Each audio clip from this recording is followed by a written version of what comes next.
আর কয়েক মাস পরই যুক্তরাষ্ট্রের প্রেসিডেন্সিয়াল নির্বাচন, এরই মধ্যে শুরু হয়েছে নানা নাটকীয়তা। গেল মাসে ফৌজদারি মামলার অপরাধে প্রথম কোনো সাবেক প্রেসিডেন্ট হিসেবে দোষী সাব্যস্ত হন ডোনাল্ড ট্রাম্প।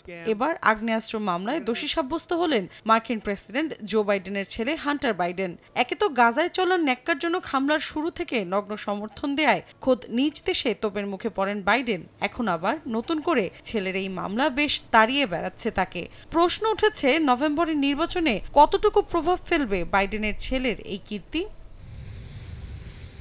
এ বিষয়ে এক প্রতিবেদন প্রকাশ করেছে ব্রিটিশ সংবাদ মাধ্যম বিবিসি। এতে বলা হয়, নির্বাচনে ভোটারদের প্রার্থী বাছাইয়ে তেমন প্রভাব ফেলবে না হান্টার বাইডেনের ইস্যুটি। যদিও আগ্নেয়াস্ত্র কেনার সময় মাদকাসক্তি নিয়ে মিথ্যা তথ্য দেয়ায় দোষী সাব্যস্ত হওয়ায় বাবা হিসেবে বেশ ধকল কাটাতে হচ্ছে ডেমোক্রেট দলীয় প্রার্থীর। তবে ব্যালটে বাইডেনের নাম থাকবে, তার ছেলে হান্টারের নয়। ছেলের অপরাধের সঙ্গে প্রেসিডেন্টের কোনো যোগসূত্রের প্রমাণ নেই। এমনকি জনগণের উপর চালানো জরিপে দেখা গেছে হান্টার বাইডেনের এই মামলা নিয়ে তাদের তেমন কোনো আগ্রহ বা উদ্বেগ নেই। তবে বিরোধী পক্ষ এই ইস্যুকে কাজে লাগিয়ে বাইডেনকে ঘায়েল করার চেষ্টা করবে বলে মনে করছেন অনেকে।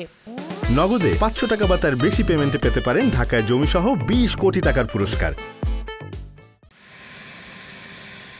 এদিকে বিচারের শুরুতেই বাইডেন জানান উভয় সংকটে রয়েছেন তিনি, কারণ তিনি যেমন যুক্তরাষ্ট্রের প্রেসিডেন্ট ঠিক তেমনি একজন বাবাও।